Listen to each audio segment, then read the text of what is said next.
dia, você que tem nos acompanhado nas reflexões diárias. Estamos com o tema sobre a família e eu quero te dar as boas-vindas nesse momento, qualquer que seja o horário ou o dia que você esteja nos ouvindo.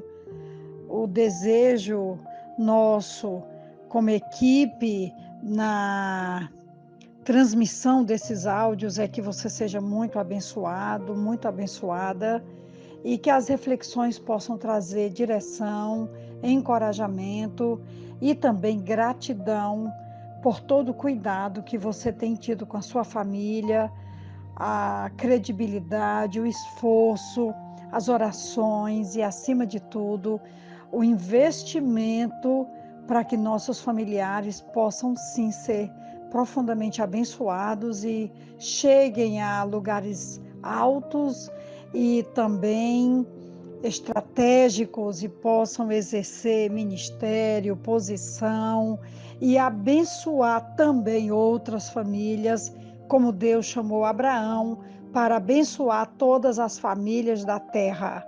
E eu desejo que essa bênção que estamos derramando sobre os nossos familiares, essa bênção também seja derramada sobre outras famílias até os confins da terra.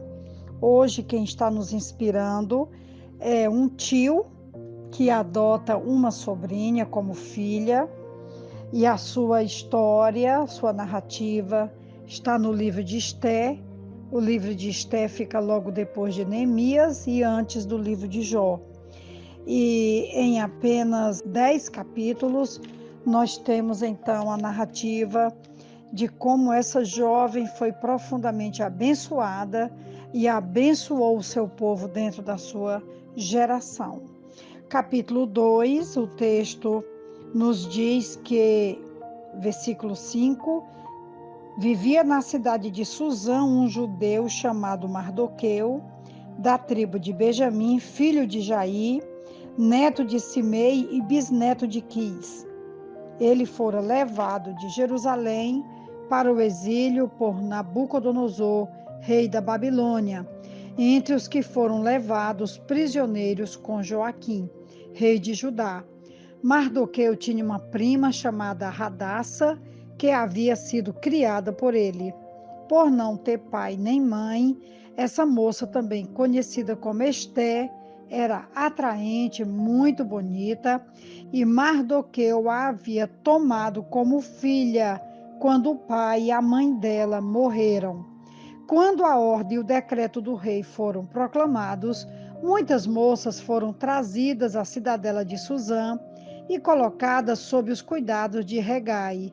Esté também foi trazida ao palácio do rei e confiada a Hegai, encarregada do harém.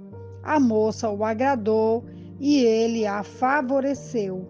Ele logo lhe providenciou tratamento de beleza e comida especial. Versículo 17 diz: o rei gostou mais de Esté do que de qualquer outra mulher. Ela foi favorecida por ele e ganhou sua aprovação mais do que qualquer das outras virgens. E então ele lhe colocou uma coroa real e tornou-a rainha em lugar de Vasti. Temos aqui o relato extraordinário dessa jovem, criada como filha de Mardoqueu, apesar de ser sua prima. Ele a adotou como filha porque os pais dela morreram. E como filha única, ela foi adotada por Mardoqueu, um primo tio que se tornou um pai. Aqui vemos que Mardoqueu adotou sua prima mais nova, Radassa, que também recebe o nome de Esté, porque ela havia ficado órfã. Mardoqueu fez tudo por ela como se fosse o seu pai. Cuidou, ensinou os caminhos do Senhor, sem nunca imaginar que ela um dia poderia vir a salvar não só sua própria vida, mas também todo o povo judeu da província de Susã. Deus honra a quem cuida de crianças órfãs. A adoção é algo tão importante e precioso, porque também a Bíblia diz que nós fomos adotados pelo Senhor. Deus é o nosso Mardoqueu, que nos cria nos seus caminhos, cuida de nós e nos dá oportunidades para cumprir a sua vontade em nosso tempo e na nossa geração.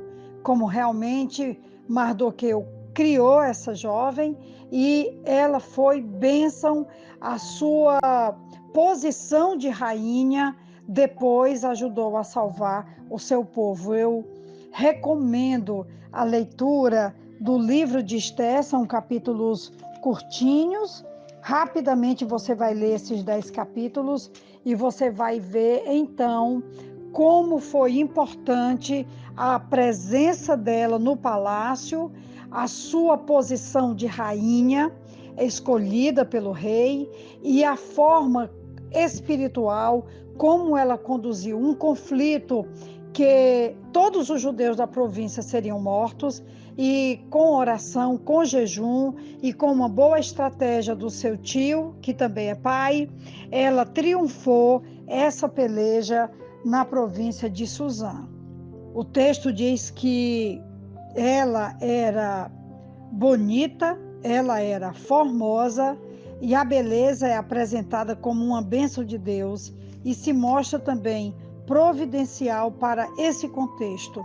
Nós sabemos que ela foi escolhida para ser a rainha, porque diante de muitas jovens, ela foi a escolhida, ela foi especial, e o rei então a escolheu, e ela então vai exercer um papel fundamental na proteção, na condução e na bênção do povo de Deus que estava ali. O fato do rei ter amado mais Esté, além de abençoar Esté com a sua forma, sua posição agora no reino, Deus permitiu que ela conquistasse a simpatia também do chefe do harém, que cuidou dela de forma especial, e depois também que caísse nas graças do próprio rei. Assim ela foi a escolhida, porque Deus usa caminhos que nem sempre entendemos, mas sempre podemos confiar, pois Deus está no controle de todas as coisas. Nós que já estamos aqui caminhando para a conclusão do áudio dessa reflexão, dizendo que nós precisamos olhar para os nossos familiares como Mardoqueu olhou para a sua sobrinha, como Deus olhou para a sua prima, e que ele acabou adotando ela como filha, de forma extraordinária. Tantas pessoas em nossas famílias precisam ser cuidadas, precisam ser ajudadas, precisam ser abençoadas. No capítulo 10 do livro de Esté, ele fala no versículo, já concluindo aqui no versículo 3, ele diz: o judeu Mardoqueu foi o segundo na hierarquia depois do rei Xerxes. Era homem importante entre os judeus, foi muito amado por eles, pois trabalhou para o bem do seu povo e promoveu o bem-estar de todos. Mas ele iniciou em casa, na família, adotando essa menina que era órfã de pai e mãe. E ele então deu um passo importantíssimo, porque não só abençoou Esté, mas depois abençoou todo o seu povo que estava na província. Estavam lá como escravos, mas que depois da escravidão se tornaram parte da cultura e da história. Eu já concluo aqui o áudio dessa manhã, fazendo aqui um apelo que o nosso primeiro olhar tem que começar na nossa família, com os nossos, com os que são do nosso sangue, como Mardoqueu fez. Que Deus nos abençoe. Um grande abraço, quem vos fala é pastora Betinha, da Igreja Batista Esperança, e eu te envio um grande abraço e uma ótima reflexão. Amém.